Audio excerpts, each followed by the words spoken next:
Hi everyone, it's Sherry with Studio 28E, and I'm here to bring you a brief tutorial. At least I hope it's brief. I've had a request to show you how I made these mushrooms that I attached to my Mushroom Melody journal. So yesterday I started to make some mushrooms. I made different sizes and shapes. And some very tiny ones like to go on the sides, like on my journal. And I started out with, here's the whole, it took me 6 hours. Yep, 6 hours to make these. So I'm just going to do a few today to show you. And I've used Fimo or Sculpty Clay. It doesn't matter, they both pretty much perform the same. And this is what I had left. This stuff lasts forever. I've had this for a very long time, probably 5 years or so, as long as it's in. The bag probably wasn't even sealed the entire time. But I had made some beads and stuff for my granddaughters. Probably, Sophie's 15, 16 now. I'm going to say probably when Sophie was 8, so probably at least 8 years old. But it lasts a long time. And the more you play with it, the more supple it gets. You hear it's really kind of hard, feels hard, and you'll think, oh, it's too dry. But if you play with it, it works just fine. So I start out with a good sized piece to warm it up and get it pliable. And you bake it at 250, I believe, for 10 minutes. The instructions are on the package. You can buy just a plain block of one color or packages. Sculpty, I know, comes in a package of like 10 different colors, or 8 colors, and then 2 larger pieces of black and a larger piece of white. So let's make one that looks similar to this. So I've got a piece about so long, and I always use parchment paper. So the shape doesn't have to be exact because you're going to play with it anyway, but you want to make the stem. And then you want, this might even be a little too much, so take some of that off, flip it over because I think this will make a nice bottom. And ease it on up there.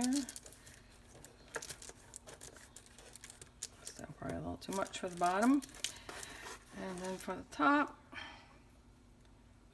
I'm just going to, I'll set this over here for now, flatten it out a little bit. Tell you how old this is. Here's a piece that's been baked and it somehow got mixed in. I had it wrapped in foil for a while. And I was playing with it yesterday and I was like, what's in here? And some of the foil that I had it wrapped in once upon a time must have broken off as I wrapped it and unwrapped it. You know, foil becomes, after it gets crinkly, it kind of loses something. So just kind of shape it for this type of mushroom into probably like a little cloud shape. You want it a little bit longer in the back. And you can use any tools. This tool, there is another one that comes with it. I've lost the other one. It just makes holes and on one side. And for texture, I like to use this flat round side to kind of, because I don't think mushrooms, a lot of mushrooms aren't smooth. But we want the bottom side to be a little bit rounder. And then I figured this part out yesterday. It was a little bit easier to do this way, to get more of a lip, like that's on this one. So I rolled it out, and pieced it on here, flattened it out.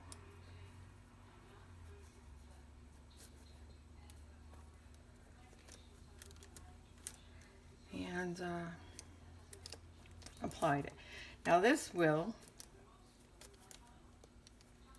seal itself if, you know, I mean, it's not, you can't wet it At least I've not read anywhere where you can. Maybe you can, I don't know. But we want that to have the little bit of a lip there, kind of like, you know, this back side of the mushroom, like it's 3D. So just kind of follow that.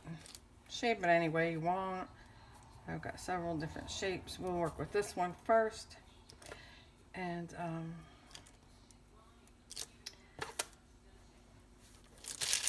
then I placed, because I want the stem to look like it's on the inside of the mushroom, I'm going to, I got this, make sure I'm in frame here. Place the stem, and it's very pliable. So, I mean, it doesn't break or anything when you're working with it. Not usually, I wouldn't say, but, you know, that'll give you a nice little 3D look, like the stem is up inside the mushroom. So we want to get that crease back on the mushroom, so it looks like it's under this front side of the mushroom. And you know, they can be any shape you want. So I think I kind of like this, and I like the idea that my mushroom has a little bit of a, you know, you can see the stem. It smooths out very, very nicely. You don't like the size, or you think it's too big, just cut off a piece of it and remold the edge. You want it to have a little bit of a wonky shape, like it's leaning. And then take your score or your little knife or anything you have that will make these little score marks, like on the inside of a mushroom.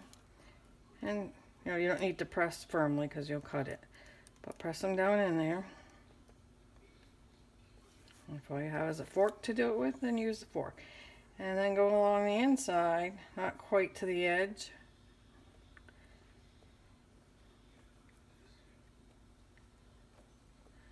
We can, it doesn't matter. But you know, all these little mushrooms have all these little fibers like inside there. I don't know what they're called. I don't like mushrooms. I don't eat mushrooms. I think some of them are cute. I just don't pay much attention to the whole, you know, I don't. That's probably one of the reasons I don't like them, is to look at those little things inside of them. So if you want, put the dots on, just you can poke the holes if you'd like. They'll adhere better. Make them as big as you want. And then fill the holes with little round pieces.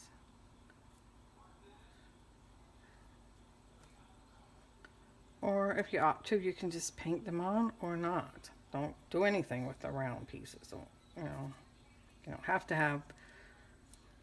Really, I can't say that I've seen too many real mushrooms in my yards that I've lived in over the years that have had mushrooms with dots on them, but at least not the pretty orange ones or red ones.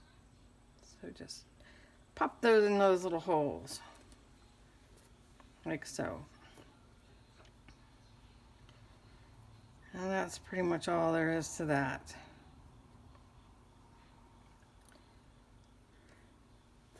Easy peasy. And if you'd like, I want one here. Put one there. Just,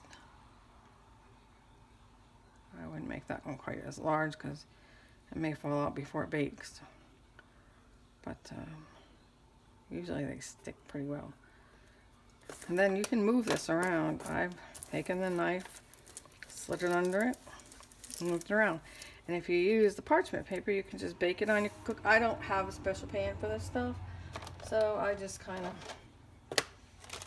use what I have in the kitchen, and I use parchment paper or foil and put it on my cookie sheet.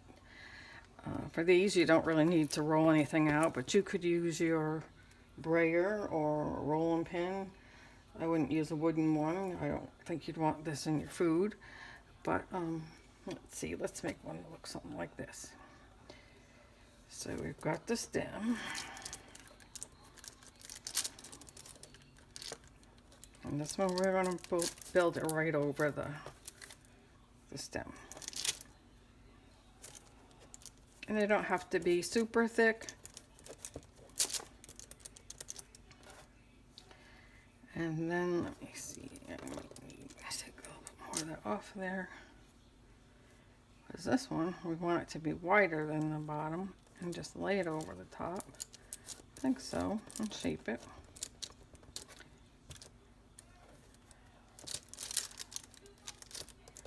Now, many years ago, my mom and I went to ceramics, and we ended up with this tool. It has like a little scraper on one side and a knife on the other side. So I used the little scraper to make the little pock marks. But if you have like a nut picker or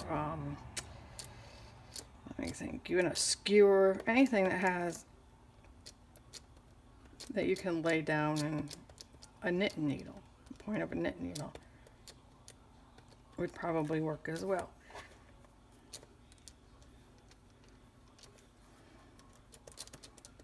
And if you don't like the thickness of it, just go over it and start again. Because the imperfections don't matter on this one. And I want this to be a little bit narrower, so I'm going to just cut off a little piece here, cut off a little piece here.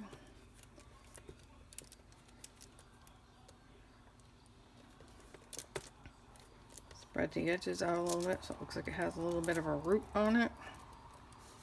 And then just,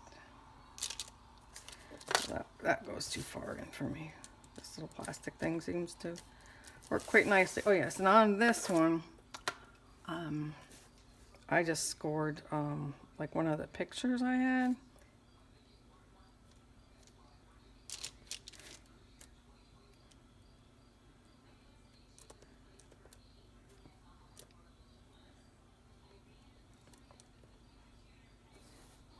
And I made this, I don't know why it had that in the center of it. It's probably just a trait of that particular species of mushrooms or whatever you want to call it.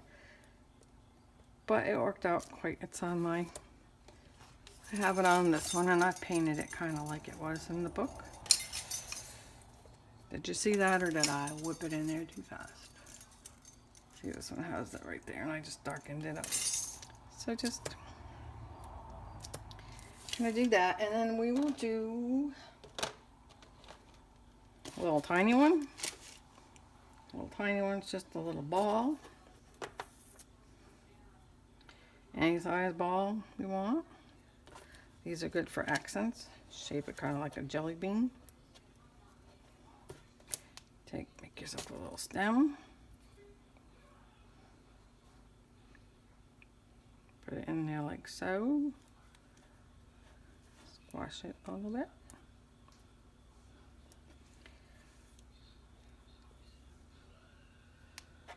And then if you don't like the width of the stem, just trim it back. And if you want the mushroom cap to look, you know, a little more accented, then just push something up under there to make an edge. And then you have that one. These I use for a paper clip. That size. Again, it was just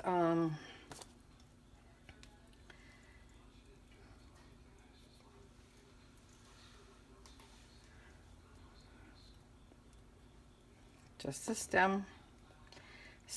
These are made with a little bit thicker, and well, not necessarily thicker, but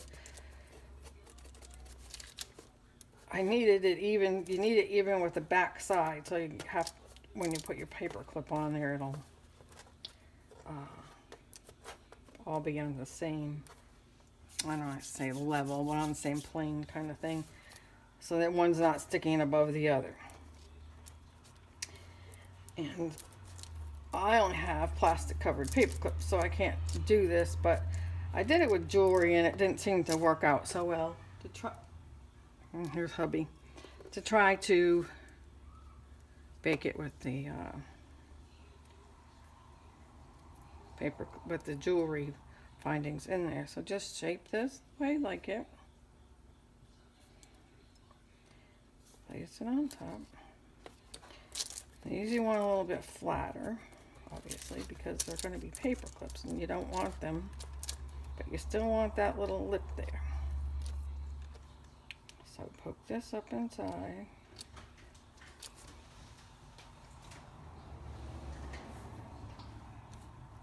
Like so. If you think it's too thick, just play it down. Pat it down, cut it off.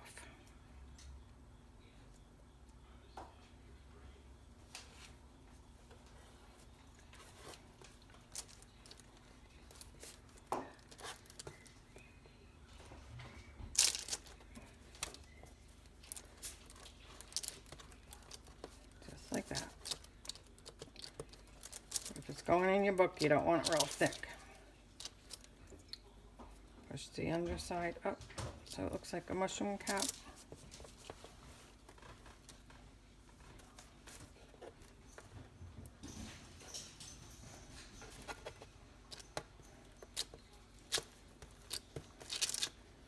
I'd probably take this one and make it a little bit narrower, so that way I can push it down some more. See how pliable it is. It lets you do almost anything you'd like with it. I mean, it's, I'm going to flatten this out.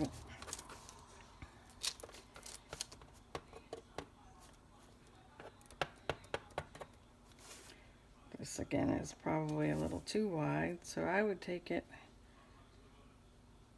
cut it in like so, cut in like so. And take a little bit out of there and press it down.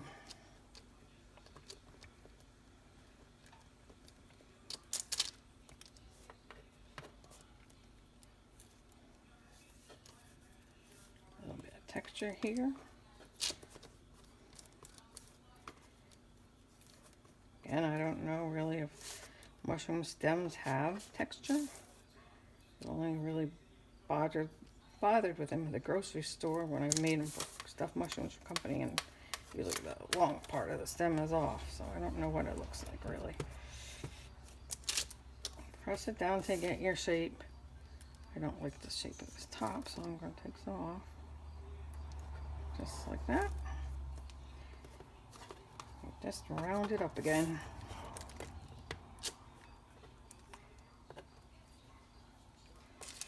And there you go. That's pretty much it. If you want a little bit of texture, I would still flatten this one out probably a little bit more for a paper clip. But you gotta have, I mean, it can't be too thin because this will break even after it's baked. So it has to have some substance behind it. Can't be too thin. But by the same token, you don't want your book to be sticking out 10 inches because of a paper clip. Or you can put it at the end of a page or use it. And if you want, just poke some little holes here. And when it's done and you paint it, it'll look like this. Or can look like this. These I just put white dots in those little holes. I didn't put the balls in there. And that's it. So if you like this tutorial, please give me a thumbs up. If you haven't subscribed to my channel, I would ask that you please do. Like, subscribe, and share. And I will be back again after these have been baked and paint some of them for you. Thank you very much. Why don't you stop on over and join our Facebook group, Studio 28E. Thank you, and I'll talk to you next time. Bye-bye.